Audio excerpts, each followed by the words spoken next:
there, viewers. We're glad you're back again to join us on an organic gardening and harvesting adventure. We're here at the Learning Garden with Susan Lightfoot of Noyo Food Forest, and our guest hosts are Chef Sherry Soria and her husband Dan Latterman. As an author, chef, and founder-director of the renowned Living Light Culinary Arts Institute, Sherry Soria is often regarded as the mother of raw food gourmet cuisine.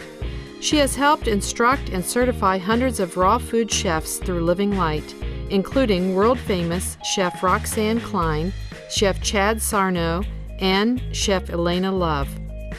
A vegetarian for over 4 decades and well accomplished with numerous awards, Ms. Sherry Soria shares in an interview what she finds most gratifying. My devotion to teaching vegetarian foods for 35 years has saved the lives of countless innocent animals, and that dwarfs any of my other accomplishments. Let's go to the gardens and fill up our bountiful baskets with fresh veggies for our kale coleslaw tomorrow.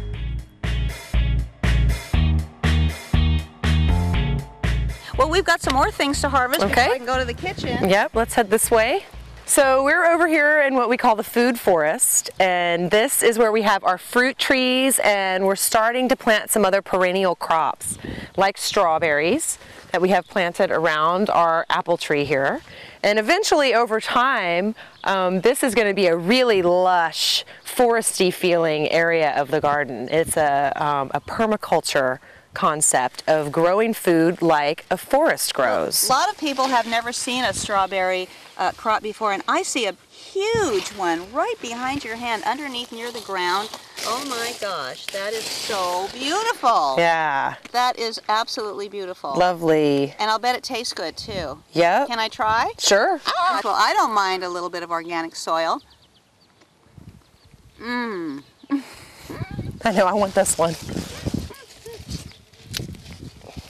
This is so good. I can't imagine any dessert being any better than this. Oh yeah. Wow. I mean, actually the green part here of the strawberry, provided that it's fresh and not brown and shriveled up, is actually perfectly good to eat. Cool, I didn't know that. We've also got some zucchini here, which you can see the blossoms, which a lot of people eat these blossoms too. The blossoms are great. In fact, you can stuff the blossoms with pâtés. They're really wonderful. And then you have the little handle of the baby zucchini right there. Did you want to get one I'm of these? I'm going to try it, yeah. We definitely are going to be using some zucchini today. Okay, well I've got a nice sized one back here. Wow, look at that. This is really beautiful. Right there. Oh, right. Well, I'm going to have Look to make at that. some pasta with that. Yeah, That's perfect. a perfect size for pasta. Would you like to take this little one with the flour to do the pâté thing? Let's do.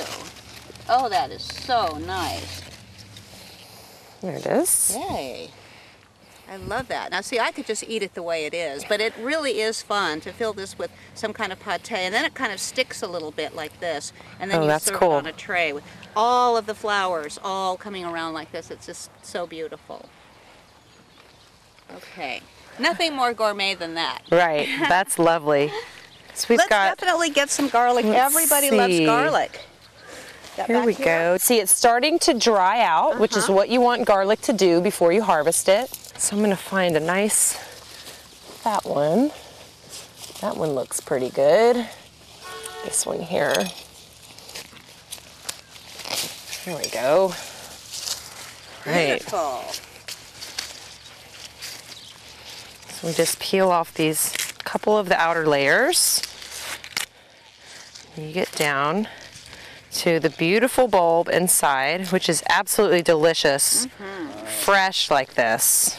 And when the garlic is really young and it's just shoots, the shoots are really good too. Before the garlic matures. And then also if they send a flower up, Yeah, I was the looking flower for is those. really great. And if you grab them in the right spot, you can pull them out and that whole inside shoot comes out. And they're yummy. They are delicious. They have the texture of like asparagus, which I really like, real crunchy like that. So we've got some white onions here. These are little salad onions. Let's see. These are getting They're what we call white bunching onions.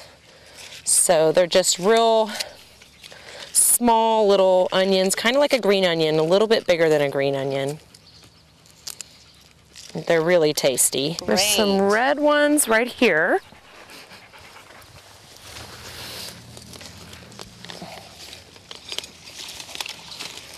Give you a couple of those. Okay. All right. Look at that. Aren't those beautiful? I love that color. Uh-huh. Wonderful. And this is, the whole thing is good. Nice. Beautiful. Beautiful. My harvesting basket.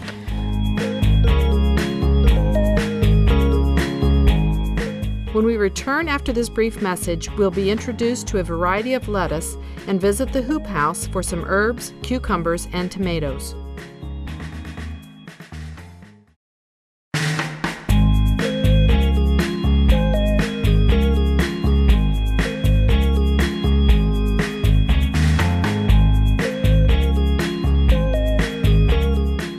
Welcome back to our show on organic gardening at Noyo Food Forest Learning Garden on California's beautiful Mendocino coast. Susan Lightfoot introduces us to the abundant assortments of lettuce grown at Fort Bragg High School. Okay, so this is a red romaine lettuce, which you can see that just beautiful color on the inside. I love this lettuce.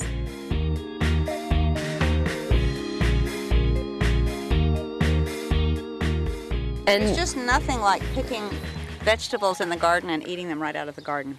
Another thing that you can do is you cut this a little bit further and then you just kind of flatten it out. It makes this beautiful, beautiful decoration without having to layer any leaves out purposely. It just does it by itself, and then you can fill it with other kinds of vegetables, and it's really a beautiful salad.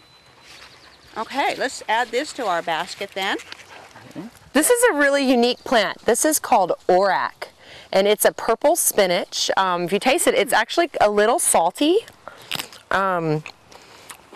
It's wonderful because it's still edible after it bolts, and pests don't tend to eat it. And it looks beautiful in the garden. It kind of looks like amaranth or something like that. It has the same color. When these seed pods come, they come up real tall. It'll continue to mature, and then it'll just reseed. So this is actually a volunteer that came up this year after one that was way over there last year. And in a salad, that would be visually stunning, having this color with your different colors of greens. And you have another kind of lettuce growing right here.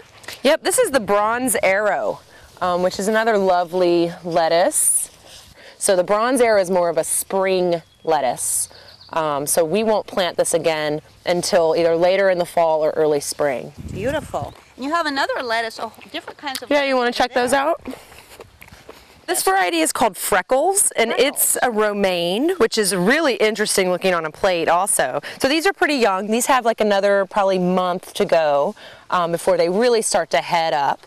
This is a really lovely, I think it's called New Red Fire, and it's a red leaf lettuce.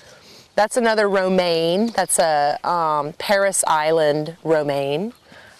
We have a butterhead. This is a red butterhead over here. Butterhead is so delicate and sweet. It's just a really, really nice lettuce. And behind you have some fava beans. We do. We're saving these fava beans for seed, so that's why they look a little old. This is what a fava bean looks like, or a pod looks like. The beans inside, you open up the pod, you can see that they're very big, like broad beans, even bigger than a normal broad bean would be. But you can eat these raw. They're really actually quite delicious raw. And you can make pâtés with them, as well as marinate them or chop them and put them in other dishes. So I really like them just this way. And if you really, want to take the time to deal with them, there's actually this second skin on them. That will peel off. It's a little challenging to get it off, but once you can get that, see how this pod comes off of there, and this inside seed is really good. And this one's actually giving a little sprout. Let's go into the greenhouse and let's show people how we start produce. So you can see too here, this is where we allow things to go to flower right by the door so that hopefully some bees and stuff will make their way into the hoop house. Look at this gorgeous basil. Yeah, this is so wonderful. I love having basil in the garden. We use a lot of basil at Living Light. We absolutely love basil. It's one of my favorite herbs. Basil is a really great thing for a long harvest too. If you're smart about how you harvest it, you can really keep it going. So in particular, what we do is watch these joints. See right here? Where they split. Where the split is. If we harvest that right there, each of those is going to grow into one of these. And it keeps it from going to seed too soon, too, because now you have young ones coming out again. That's right. So yeah, and I pay attention to the ones that are starting to do those kind of pre-floral clusters like this, and I'll harvest those. Now, do you have any problem with snails in here? We do get snails. I haven't tried sand, but I have tried copper wire. They seem to avoid the copper wire. And the other thing that they avoid is straw. So we put straw down all on our garden, and the snails can't navigate it. So pretty soon we are going to have a lot of cucumbers.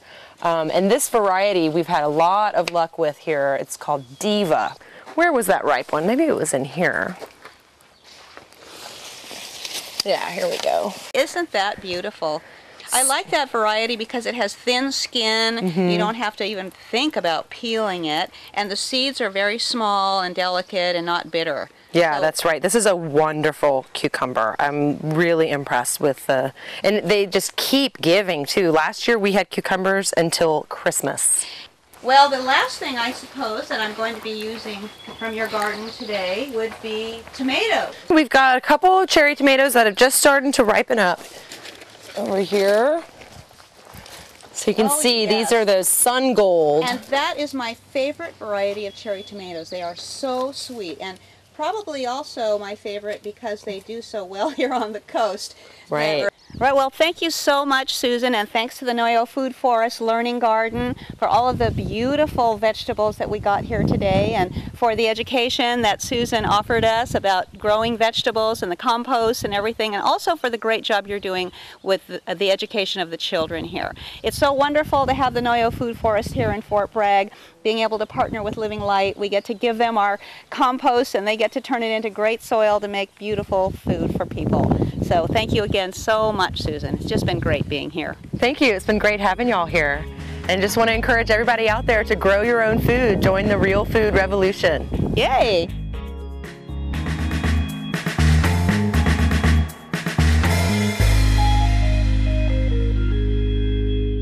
Tomorrow on Vegetarianism, the Noble Way of Living, Chef Sherry Soria will show us how to take our harvest today and create a spectacular kale coleslaw. We'll see you again soon. And coming up now is Between Master and Disciples here on Supreme Master Television. May light and laughter kindle your heart and uplift the world. Visit rawfoodchef.com to learn more about Sherry Soria and the Living Light Culinary Arts Institute. More info about Noyo Food Forest Learning Garden and other organic community garden projects can be found online at noyofoodforest.org.